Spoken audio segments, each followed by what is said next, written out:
People who work in high-class restaurants and hotels, what is the most ridiculous, stereotypical rich person thing you've ever experienced someone has done? Ordering the most expensive wine in the house, pouring 2 glasses, taking a sip, and sending it back knowing full well they are paying for it. To those folks I say thank you. Nothing makes employees happier than free, expensive, booze.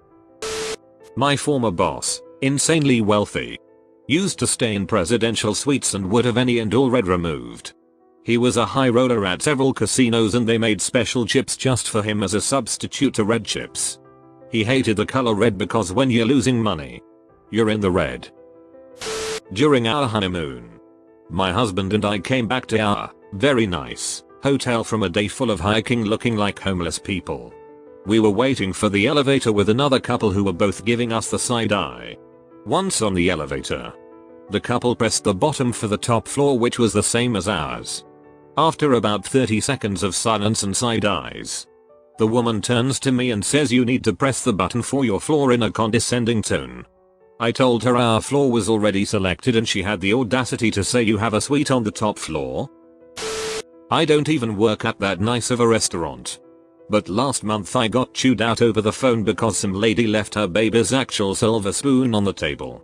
And we didn't know where it was, so obviously one of us had stolen it. I'm none of the above, but a soldier. We held an annual ball at a local marina hotel restaurant bar and had it reserved for the evening. Barkeep host grabs our commander a few hours into the event and says there's a guy. He's a daily regular for the past 15 years. Wants to grab his usual nightcap.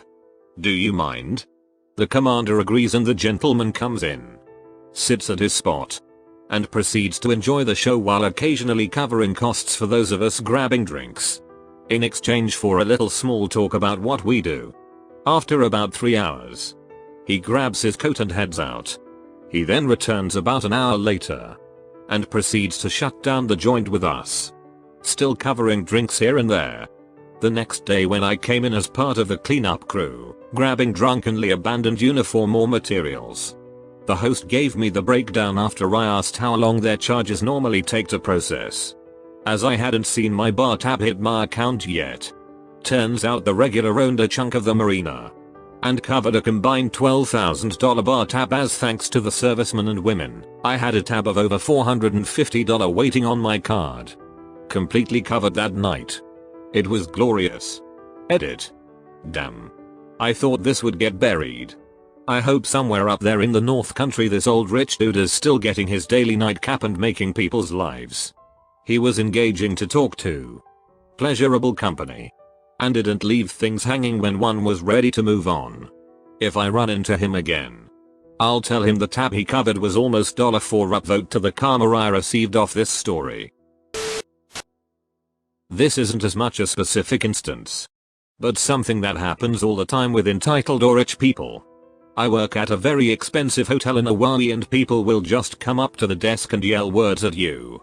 Like no hello or please. Just luau or ATM. It's like they aren't even thinking of us as people.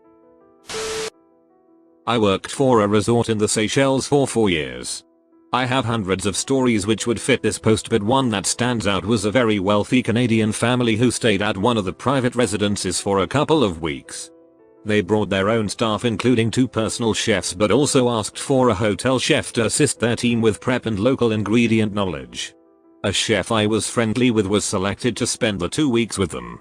One day, another member of their staff came down to one of the restaurants and purchased 2 bottles of wine for €11,000 plus each. Now we had far more expensive bottles on the list, but this was still a notable sale, and later that night, I asked my mate what they had cooked to accompany the wine. Turns out they had poured both bottles into the pot while making a cocktail vin. I am a cocktail server at the huge pool of a 4-star hotel. A woman said in a monotone voice and without any eye contact, "I lost my sunscreen. Find it." I operated a premium chain restaurant in Canada. One day this Indian gentleman started coming in. At first by himself. On the first day he spent $200 on wine and tipped $1,000. The next day he did the same again. When we saw him the third time, I had servers fighting over him. Anyway. One evening he got drunk on wine and Brad the busboy made the mistake complimenting his watch. MR. Capital S. Takes off his tag and gives it to Brad. The next morning MR. S comes back to get his car and asks if Brad is there. I say yes and go get him. Brad knows what's up and is removing the watch as he walks over to MR. Capital S. MR. S says, Brad, I'm really sorry I got drunk last night and gave you my watch. Brad is chuckling as he is removing the watch and says it's no problem and he was just holding the watch until MR. S returned. The next thing MR. Capital S. Said. I could not believe, Brad, you don't understand. I'm sorry because it was very rude of me to give you a used gift, and at that moment MR. S pulled out a box with a brand new tag viewer inside and handed it to Brad. People who work in high-class restaurants and hotels, what is the most ridiculous, stereotypical rich person thing you've ever experienced someone has done? Worked at a grocery store in uppity Gold Coast, Chicago when I was a teen. We sold soup for lunch and when bagging them, we put it in a paper bag followed by a plastic bag to make sure it's secure. Lady buys a soup. I proceed to bag the soup and she says no. I'll just put it in my bag. I say, Emma, are you sure? Mind you, she has a Louis Vuitton bag that looks brand spanking new. 15 minutes later she comes in raging that she has minestrone all over her Louis Vuitton and demands to speak to the manager. SMH. Working nights at a hotel many years back. Not super high class. But certainly no budget hotel either. A lady came into reception. I say lady because she definitely was. She just reeked of old money. She had a guy in tow. Wearing a grey suit. As this was about midnight on a Friday. I immediately clocked him as a chauffeur red type deal. No problem. I've seen that before. She asked if we had a room for the night.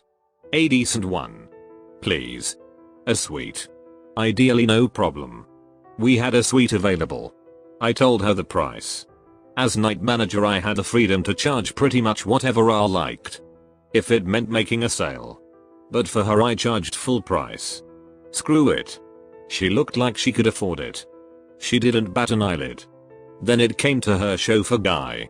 Do you have a servant's quarters for my driver? No. Sorry madam. Just the standard rooms. I gave her the price for one of our standard rooms.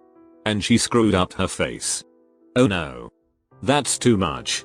Don't you have, like, a staff house or something he could stay in? I'd really rather not spend money on an actual hotel room for him. All this with a guy standing right next to her. I felt really bad for the poor guy and wondered if this was usual for him. After a few more questions and her considering whether to have him sleep in the car, yes, really. We eventually settled on him having a standard room for rock bottom price, I think about £30 or so. That was as much as she was willing to spend on him.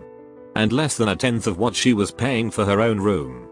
TBH, I'd have given him a room for free rather than having him sleep in the car. But clearly I had more compassion for the guy than she did. I've got a pretty good one. I work at a luxury property in California. And we had a co-founder of a large payment processing company stay with us a while back. He only liked to sleep on his own bed.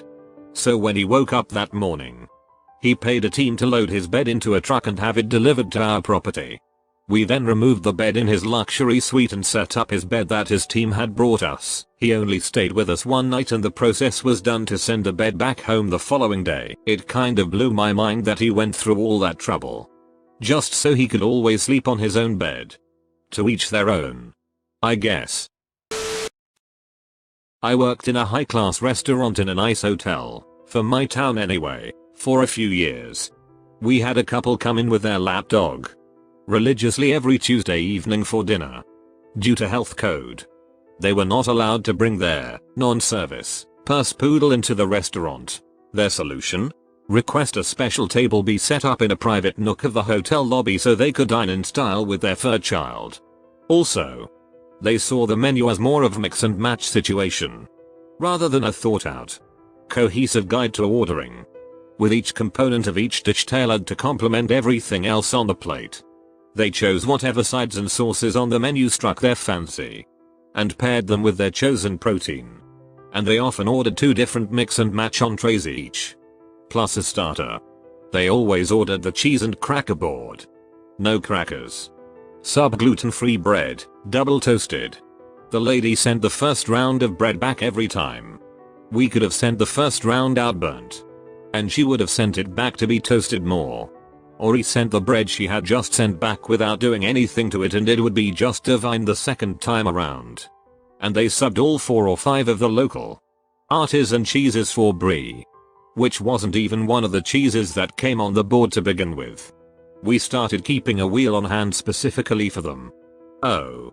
And a lightly seasoned grilled chicken breast for the dog. They were polite and delightfully odd, plus they tipped through the nose, so once we got used to most of their quirks, we were more entertained than annoyed and enjoyed their weekly visit. Worked in a fancy smancy lobster pound restaurant on the water where had a lot of outdoor seating. These very wealthy people come to eat and demand a table outside for dinner. Now it's just before sundown in the middle of summer in Maine and we're on the water, so mosquitoes are definitely not scarce. These people sit down, order a $200 bottle of wine, a massive lobster each and some appetizers. They seem to enjoy the meal up until the sun sets and the bugs come out. These people were not happy and complaining about it, and the tea restaurant not paying for mosquito spraying. The waitress gets a couple candles to light and asks if they need anything else, and those mother duckers asked her to stand next to them with a flesweater. She laughed thinking they were joking, and the man said whatever happened to good service nowadays. They also left 0 tip on a $350 bill. I play poker for a living, and every now and then some rich guy will sit down and start going all in every hand for $300, $500 without looking at his cards. One day I was in a game where a guy was betting $1,000, $3,000 without looking at his cards. It was insane to me, but for him I guess it wasn't that much money. This is more in the vein of a rich douchebag stereotype. But my dad used to work as a valet for lorries in downtown Chicago. Some pretty well-known football player came in about 15 minutes before closing with a group of friends. He made them reopen the kitchen so they could all have steaks. Then they stayed for almost 2 hours after close, being really loud and obnoxious and rude to most of the staff. He also tipped everyone horribly, especially considering everyone had to stay later because of him. In contrast to this guy, there was another NFL player that came in that was not as famous. He was extremely kind to everyone and tipped amazingly. He didn't drive there, so there was no car for my dad to get. But he asked my dad if he could hail him a cab, and when he did, he gave him $100 just for that. I interviewed at a large hotel attached to a casino, and while I was being shown around the front desk, a woman walked up, said nothing, and got room keys after being greeted by the front desk agent. She immediately turned and walked away. Then the manager who was interviewing turned to me and said, "That's MRS. Recladipants. You never ask her for her name, her ID, or God forbid a credit card. She stays here camped once or twice a week because her husband spends so much in the casino. If you upset her, she will yell at you and then hand the person working next to you a $100 bill just to spite you." I ended up turning down a job there. Thankfully so, because apparently she wasn't the only guest of her type there.